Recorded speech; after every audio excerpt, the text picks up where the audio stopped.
एक बार एक कुत्ते ने मुर्गे को ताना मारा कि तुम सुबह 4 बजे गांव को जगाना शुरू कर देते हो, बांग देना शुरू कर दे हो, तुम जानते हो तुम्हारा भविष्य क्या है? तुम 8 बजे कटकर नाश्ते की प्लेट में मिलोगे। अच्छा, मुर्गे का भविष्य इसके सिवा है भी क्या? लेकिन कुत्ता ताना मारे मुर्गे को तो मुर्गा चुप नहीं रहता। मुर्गे ने कहा, हाँ मानता हूं मेरा भविष्य 8 बजे कटकर नाश्ते की प्लेट में आ जाना है। मैं गांव को जगाना इसलिए नहीं छोड़ता क्योंकि मेरी मौत को दुनिया में कोई भी कुत्ते की मौत नहीं कहता। क्या बात है।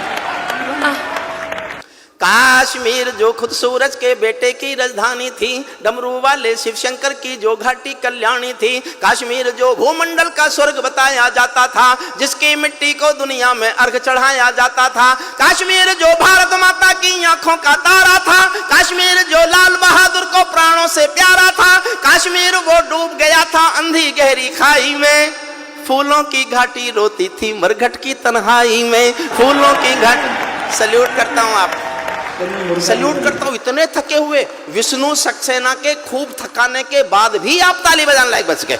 क्या बात है।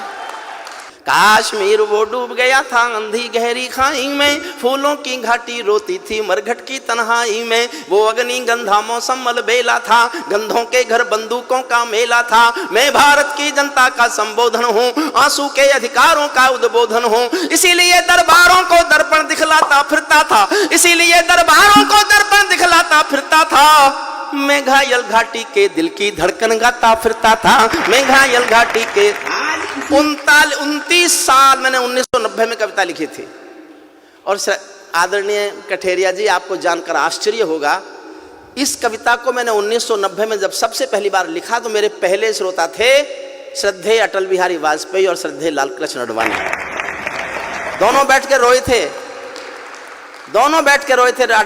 वाजपेयी साहब एक बार लाल किले में आए थे और मैं कश्मीर पढ़ रहा था। मैंने उनसे कहा, आप देश के प्रधानमंत्री बन गए और कश्मीर की हालत फिर भी नहीं सुधरी तो इससे भी सख्त कविता सुनने को तैयार रहना। फिर मुझे पता चला वो 6 साल इसीलिए उदास रहते थे क्योंकि उनके समय में तो हुआ नहीं था जो अब हुआ।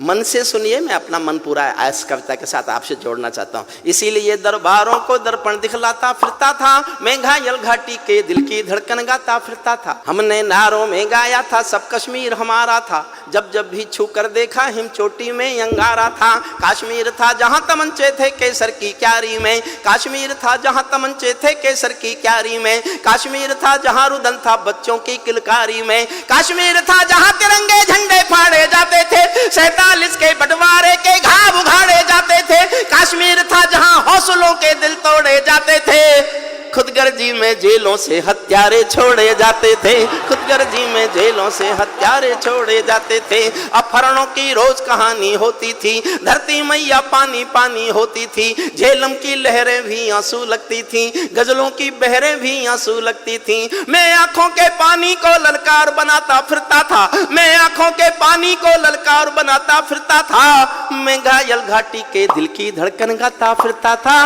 मैं घायल घाटी के दिल की।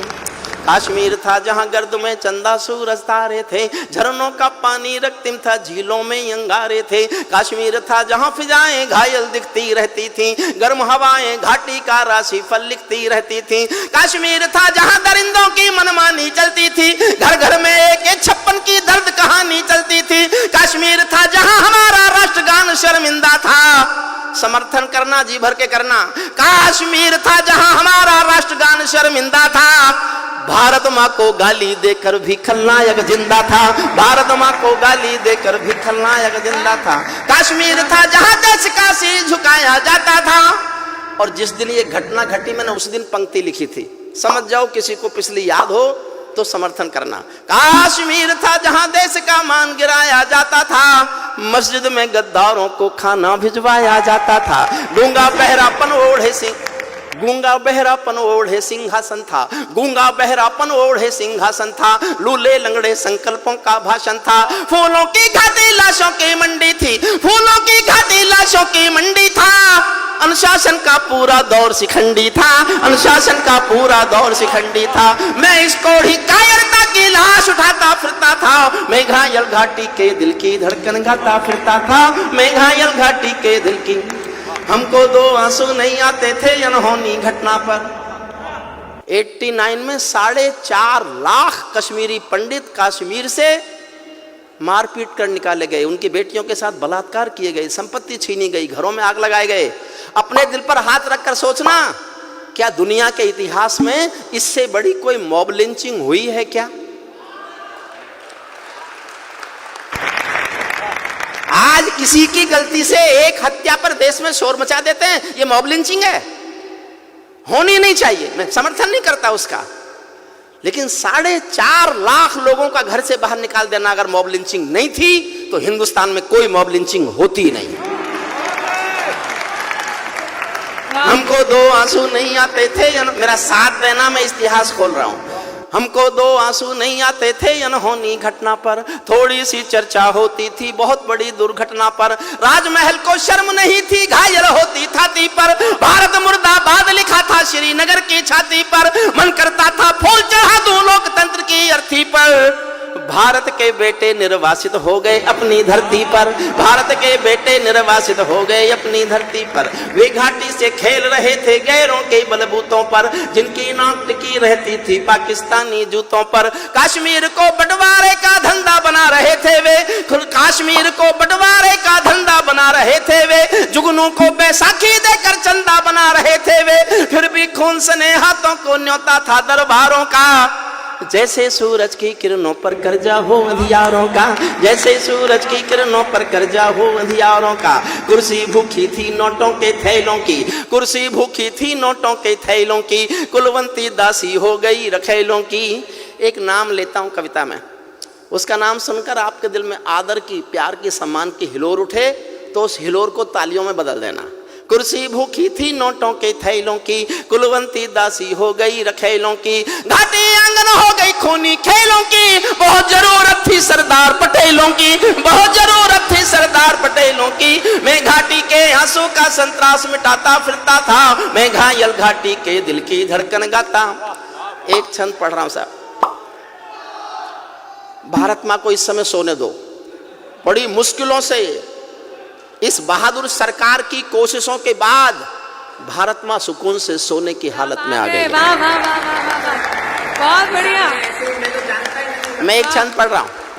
जब चौराहों पर हत्यारे महिमा मंडित होते थे, जब चौराहों पर हत्यारे महिमा मंडित होते थे, भारत मां की मर्यादा के मंजर खंडित होते थे। जब कृष भारत के नारे थे गुलमर्गा की गलियों में, शिमला समझौता जलता था बंदूकों की नलियों में। तो केवल आवश्यकता थी हिम्मत की खुददारी की, तो केवल आवश्यकता थी हिम्मत की खुददारी की। 56 इंची सीने में ही आशा थी दमदारी की, 56 इंची सीने, 56 इंची सीने से ही आशा थी 56 इंची सीने से ही आशा थी दमदारी की। संविधान को बदल दिया है घाटी गैर नहीं होगी, जहां तिरंगा नहीं मिलेगा उनकी खैर नहीं होगी, जहां तिरंगा नहीं मिलेगा। प्रणाम करता हूं आपको साहब, क्या बात है। इसीलिए आवश्यकता थी हिम्मत की खुददारी की, 56 इंची सीने से ही आशा थी दमदारी की। संविधान को बदल दिया है घाटी गैर नहीं होगी, जहां तिरंगा नहीं मिलेगा उनकी खैर नहीं होगी। जिनको भारत की धरती न भाती हो, भारत के झंडों से बदबू आती हो, जिन लोगों ने मां का आंचल फाड़ा हो, दूध भरे सीने में चाकू गाड़ा हो, मैं उनको चौराहों पर फांसी चढ़वाता फिरता था। मैं घायल घाटी के दिल की धड़कन गाता फिरता था, मैं घायल घाटी के दिल की। अंतिम छंद पढ़ता हूं। अभी उधर से बयान आते हैं हमारे पास 1 पाव का एटम बम है, हमारे पास आधी किलो का एटम बम है। देखिए साहब, मैं बोलना नहीं चाहता, सांसद जी आपसे अनुमति लेकर आपसे माफी मांग के बोलता हूं, और ये मैंने बहुत दुखी होकर बोला, ऐसे नहीं बोला। रोज डराता है हमको एटॉमिक युद्ध होगा, एटॉमिक युद्ध होगा। मैंने कुछ मेरे दोस्त साइंटिस्ट हैं उनसे पूछवाया कि मान लो एटॉमिक युद्ध हो ही जाए, क्योंकि उसका भरोसा क्या? जो दुनिया में किसी के भरोसे लायक नहीं है, हमारे लायक तो होगा ही क्या? मान लो हो ही जाए तो क्या होगा? बोले जी दोनों देशों के 25-25 करोड़ लोग मर जाएंगे। मैं एक दिन सोचता रहा, और जब उसी दिन शाम को मैंने उनके एक मंत्री का बयान सुना कि हम एटॉमिक युद्ध कर सकते हैं, तो मैंने कहा कि होने दो, होने दो, हम 25 करोड़ मरने को तैयार हैं, तुम तो रेगिस्तान हो गए। बचा क्या? अगर तुम अपने को पूरा मिटाकर हमारे थोड़े से कम कर दो तो हमें कोई नुकसान नहीं है। हमको जनसंख्या नियंत्रण कानून लाने की भी जरूरत नहीं है। फिर अंतिम पंक्तियां सुन लीजिए। अमरनाथ को गाली दी थी भीख मिले हथिया, ये अच्छी बात नहीं है जो मैं कह रहा हूं, लेकिन दुखी होके कह रहा हूं। अमरनाथ को गाली दी थी भीख मिले हथियारों ने, अमरनाथ को गाली। अंतिम पंक्ति पर और जोश देना, फिर तय करेंगे कि आगे क्या करना है। अमरनाथ को गाली दी थी भीख मिले हथियारों ने, चांद सितारे टांक लिए थे खून लिपि दीवारों ने, इसीलिए नाकाम रही है कोशिश सभी उजालों की, क्योंकि ये सब कठपुतली है रावलपिंडी वालों की। अंतिम एक चुनौती दे दो सीमा पार पड़ोसी को, गीदड़ कायरता ना समझे सिंहों की खामोशी को। हमको अपने खट्टे मीठे बोल बदलना आता है, हमको अब भी दुनिया का भूगोल बदलना आता है, हमको अब भी दुनिया का भूगोल।